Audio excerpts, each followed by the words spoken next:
itself that's just, as we know, sickening to a certain extent itself. We cannot fully portray the proper understanding of how everything played out, but as you see, everything was linked together. It's not a skepticism, it's actually a known fact that all that is linked together in some way or another, because CIA was involved with Osama bin Laden and Saddam Hussein. Several secret military branches were involved. The information that I was given was actually provided by a man called Sparrow, which did work for the Black Ops military quite a while back. He did say that 9/11 was actually planned to a certain extent about 6 to 3 months prior to the actual event taking place. This was considered to be completely insane by the several branches, but it did carry out due to the fact that the several people behind the driving force of the military, the government itself, pretty much pushed forward with this mission. And the reasoning behind that mission itself is just completely insane if you consider. I mean, destroying something that is built by a nation, by the nation itself, that was produced to be given this gift, is just completely crazy if you think about it. And the thing is that no one is truly free. I mean, if a government can do something like this, that means freedom is not a gift. Freedom is a privilege. Freedom is something that you are not given. It's something that you acquire through the means of being forceful towards having and obtaining yourself freedom. And we can see that throughout the history. Many events in history for war have been in a way to manipulate people into raising hatred against something and then causing a war behind it. This was seen with the Jewish and the Nazis. That's how Hitler won the party, by manipulating people into believing that the Jewish nations were actually evil, which was quite sickening after what he has done to the Jewish people. And it's just terrifying to see this happen again with Iraq and the USA. We see this very often now due to the reasons that the government does not really allow people to have freedom now. Freedom of speech goes to a certain extent if we believe it truly. The thing is that we're all financial slavery. There is no freedom behind it.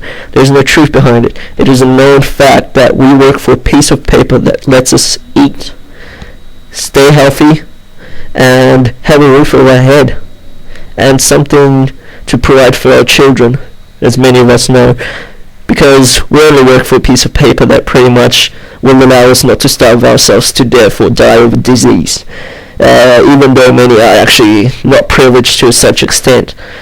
So as people do not see that money is actually financial slavery that has been going through generations. Who has more money, that person has more truth. Now the thing with Iraq was, it was a giant 9/11 and Iraq was a giant river of blood. And a man once said that to produce a victory, to seem victorious, all you need is a river of blood and a good lie. And this was produced by Iraq War. The river of blood was provided by the deaths of people in Iraq and the deaths of the people in 9/11. And the lie that was provided was the fact that it was said that Al-Qaeda was actually fully behind the attack, and that they were located in Iraq, when this never fully happened. This is why the government needs to understand that there is more to the reasoning of what has happened and what took place. But the thing is that this person called Ranko, he's a contractor that works with the Black Ops and the U.S. Defense Force, the special branches. Every single military force has a special branch that people do not fully aware of, and speculations do raise throughout the time of understanding. But the thing is that there are several things that do raise a question to the understanding of a certain individual throughout life itself. And the thing is, this is not, skepticism. This is not just a bunch of baloney. This is actually something that, if you look deeply and strongly research long enough to fully understand the links behind everything, that's what you come out with. 9/11 was a planned attack. I mean, yes, we all know there's a bunch of skeptics out there who think it was, and that people say that it wasn't, but the common ground is that all the things that link together, the CIA, the NSA, the Black Ops, several other branches of the government, it all links to a planned attack, because George Bush himself, the President of the United States, knew about the attack prior to the fact of that.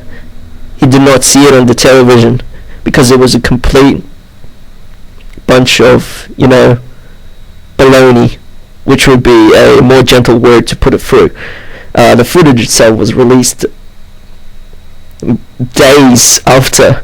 There was never shown on television or given to anybody.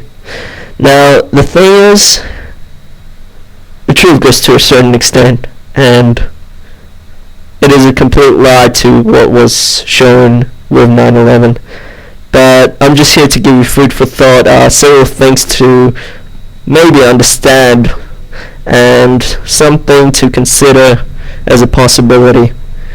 This is just a food for thought. Thank you for watching, and considering things that might be possible is always a way to put forth, to advance and to learn. That's it. Thank you very much, and goodbye.